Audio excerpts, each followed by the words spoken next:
नमस्कार। आज से हम लोग सामान्य हिंदी में पढ़ेंगे उपसर्ग एवं प्रत्यय। तो चलिए शुरू करते हैं। तो सबसे पहले बात करते हैं उपसर्ग क्या होता है।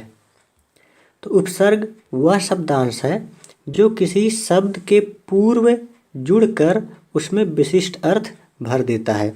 जैसे हार शब्द के पूर्व आ जोड़ने से आहार बन जाता है, अतः आ शब्द क्या है, एक उपसर्ग है। ठीक है, यानी कि अगर कोई मूल शब्द है, उस मूल शब्द के पहले कोई पद जुड़ता है तो एक विशिष्ट अर्थ वाला शब्द बन जाए, तो इस पहले वाले पद को क्या कहते हैं, उपसर्ग कहते हैं। ठीक है, यानी कि आपको उपसर्ग को पहचानने के लिए संधि विच्छेद आनी चाहिए और उसमें आपको ये भी पता लगाने आना चाहिए कि इस शब्द में मूल शब्द क्या है, उसके पहले जो पद होगा उसी पहले पद को कहेंगे उपसर्ग। यानी कि उपसर्ग क्या होता है, किसी मूल शब्द के पहले जुड़े हुए पद को उपसर्ग कहते हैं। ठीक है, उसके बाद प्रत्यय देखते हैं क्या होता है।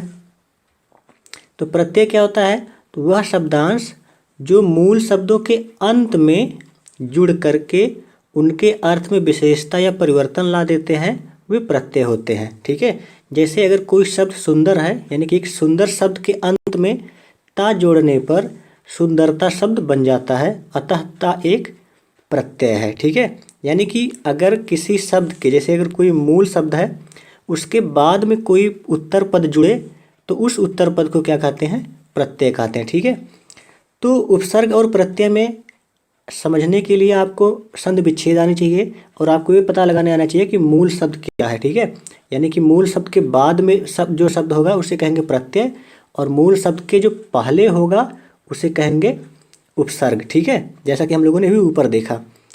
तो कभी कभी कुछ ऐसा होता है कि कभी कभी एक ही मूल शब्द में उपसर्ग एवं प्रत्यय दोनों का प्रयोग होता है। ठीक है, हालांकि ऐसा बहुत कम होता है कि जब किसी मूल शब्द में उपसर्ग एवं प्रत्यय दोनों लगे हों, लेकिन कभी कभी कुछ शब्द ऐसे होते हैं जिसमें उपसर्ग एवं प्रत्यय दोनों का प्रयोग होता है। जैसे स्वतंत्रता शब्द में अगर देखा जाए तो यहाँ पर मूल शब्द है तंत्र।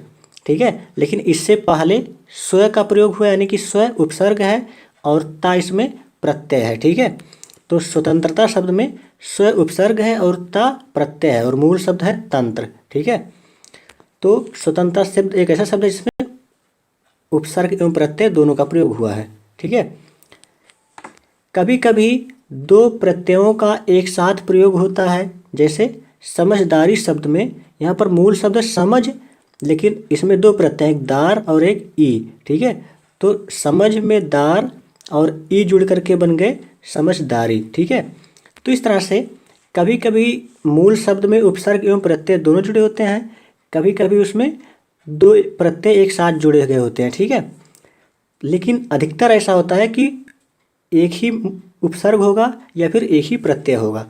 तो चलिए इस पर कुछ प्रश्नों को देखते हैं जो परीक्षाओं में पूछे गए हैं। ठीक है, जैसे इसमें दिया है कि निम्नलिखित में से उपसर्ग रहित शब्द कौन सा है।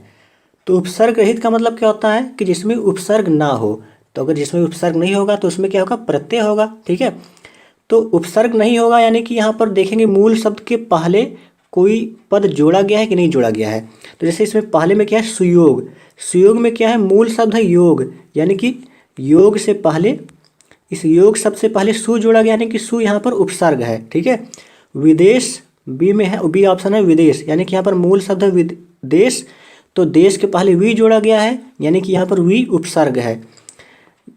सी ऑप्शन में यहाँ अत्यधिक है, अत्यधिक में क्या है, अति उपसर्ग है। ठीक है, तो देखिए ए बी सी में तीनों में उपसर्ग हैं और यहाँ पर सुरेश में क्या आता है, सुर, सुर धन ईश, यानी कि सुर मूल शब्द पहले है, उसके बाद ईश यानी कि यहाँ पर प्रत्यय लगा है। ठीक है, तो ए बी और सी ये तीनों ऐसे शब्द हैं जिसमें उपसर्ग का प्रयोग है।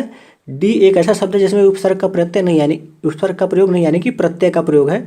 तो हमारा आंसर होगा डी, यानी कि डी एक ऐसा शब्द है जो उपसर्ग रहित शब्द है, यानी कि जिसमें उपसर्ग नहीं है। ठीक है, तो इस तरह के प्रश्न पूछे जा सकते हैं, तो आप अगर पूछे जाए तो आप बता सकते हैं। ठीक है, जैसे इसमें दूसरे प्रश्न में दिया है कि किस शब्द में उपसर्ग का प्रयोग हुआ है। उपसर्ग मतलब जो मूल शब्द के पहले कौन सा शब्द लगाया गया। ठीक है, तो उपकार में अगर देखेंगे तो यहाँ पर मूल शब्द क्या है, कार्य। ठीक है, उपकार मतलब किसी पर कोई किसी के लिए कोई काम करना या किसी की भलाई करना, ठीक है। तो यहाँ मूल शब्द है कार और उसके पहले उपशब्द लगा है, तो यहाँ पर उप क्या है, उपसर्ग है, ठीक है।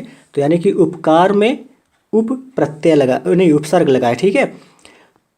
तो हमारा आंसर होगा ए। अगर बाकी के ऑप्शन चेक करना चाहे तो चेक कर सकते हैं। यहाँ पर देखिए लाभदायक में मूल शब्द है लाभ, यानी कि इसमें अगर मूल शब्द लाभ है तो इसके बाद वाला शब्द दायक, यहाँ पर क्या होगा, ये प्रत्यय होगा, ठीक है। पढ़ाई में मूल शब्द है पढ़ना, तो पढ़ना के बाद जो भी जुड़ा होगा वो प्रत्यय होगा, ठीक है। अपनापन में मूल शब्द है अपना और उसके बाद जो है वो प्रत्यय है। तो यहाँ पर देखिए लाभदायक में, पढ़ाई में और अपनापन में प्रत्यय का प्रयोग है, लेकिन उपकार में उपसर्ग का प्रयोग है, ठीक है। तो इसका आंसर होगा ए, यानी कि उपकार में उपसर्ग का प्रयोग हुआ है, ठीक है, और बाकी सब में प्रत्यय का प्रयोग हुआ है। अगला प्रश्न देखते हैं। जैसे इसमें दिया है कि निम्नलिखित में से किस शब्द में प्रत्यय का प्रयोग हुआ है। यहाँ पर प्रत्यय बताना है, ठीक है। प्रत्यय मतलब जो बाद में शब्द जुड़ा होता है। तो यहाँ पर देखिए विकल में वि उपसर्ग होगा, ठीक है।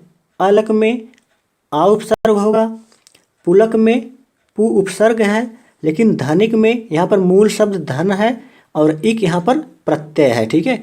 यानी कि धनिक शब्द एक ऐसा शब्द है जिसमें प्रत्यय इक का प्रयोग किया गया है, क्योंकि मूल शब्द धन है और यहाँ पर इक प्रत्यय है, ठीक है। तो किस शब्द में प्रत्यय का प्रयोग हुआ है, धनिक में, ठीक है।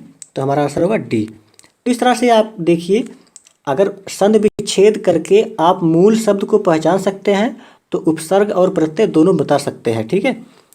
तो संधि विच्छेद यानी कि संधि वाला चैप्टर अच्छे से पढ़िए, उसके बाद संधि विच्छेद करिए, फिर देखिए कि मूल शब्द के पहले कोई शब्द जोड़ा गया यानी कि उपसर्ग है और मूल शब्द के बाद क्या जोड़ा गया यानी कि प्रत्यय कहाँ पर है, ठीक है। चौथा प्रश्न है कि निम्नलिखित में से किस शब्द में प्रत्यय लगा हुआ है, यानी कि प्रत्यय वाला शब्द बताना है, ठीक है। तो देखिए सागर, तो सागर एक शब्द है, ठीक है, रूढ़ शब्द है। नगर, अगर मगर और जादूगर, ठीक है। तो यहाँ पर देखिए जादू मूल शब्द है, जादू से जादूगर बना है, ठीक है। तो जादूगर के बाद यहाँ पर प्रत्यय लगा है, यानी कि ये क्या होगा, डी ऑप्शन होगा हमारा आंसर होगा, क्योंकि जादूगर में यहाँ पर प्रत्यय लगा हुआ है, यानी कि मूल शब्द जादू है उसमें प्रत्यय लगा करके जादूगर बनाया गया है, ठीक है। तो आंसर होगा डी। पांचवा क्वेश्चन यानी कि इसमें लास्ट प्रश्न, इससे पूछा है कि उपसर्ग युक्त शब्द है, यानी कि इसमें ऐसा ऑप्शन बताना जिसमें उपसर्ग हो, ठीक है। तो यहाँ पर देखिए पहला है आहार विहार। तो अगर यहाँ से ध्यान से देखें तो यह मूल शब्द हार है, ठीक है। इसके पहले यहाँ पर वी लगाया गया है और आ लगाया, यानी कि यहाँ पर क्या होगा, यहाँ आ उपसर्ग है और यहाँ वी उपसर्ग है। तो हमारा आंसर होगा ए, यानी कि ए आहार और विहार दोनों उपसर्ग युक्त शब्द है, ठीक है। ऑप्शन चेक करना चाहें तो यहाँ पर देखिए चढ़ावा, चढ़ाई, ये इसमें कोई उपसर्ग का प्रयोग नहीं हुआ है।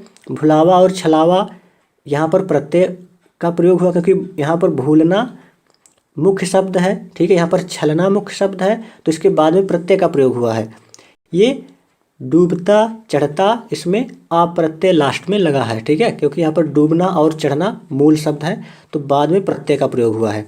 तो उपसर्ग युक्त शब्द कौन है, तो उपसर्ग युक्त शब्द है आहार और विहार, क्योंकि इसमें आ उपसर्ग है और इसमें वी उपसर्ग है, ठीक है।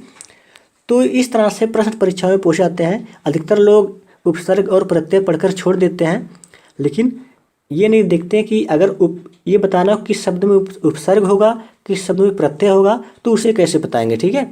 तो उसके लिए आपको संधि विच्छेद आनी चाहिए, और संधि विच्छेद करने के बाद आपको ये भी आनी चाहिए कि मूल शब्द के पहले कोई शब्द जुड़ा है तो क्या होगा, उपसर्ग होगा, लेकिन अगर मूल शब्द के बाद में कोई शब्द जुड़ा है तो क्या होगा, प्रत्यय होगा, ठीक है। तो ये रहा उपसर्ग और प्रत्यय का जो बेसिक कॉन्सेप्ट है। अब इसके बाद हम लोग अगली क्लास से उपसर्ग के प्रकार पढ़ेंगे, कितने प्रकार के उपसर्ग होते हैं और उसके कई सारे उदाहरण पढ़ेंगे, और उसके बाद प्रत्यय के प्रकार पढ़ेंगे कि कितने तरह के प्रत्यय होते हैं और उसके प्रकार पढ़ेंगे और उसके उदाहरण देखेंगे, ठीक है। तो चलिए मिलते हैं अगली क्लास में, तब तक के लिए नमस्कार।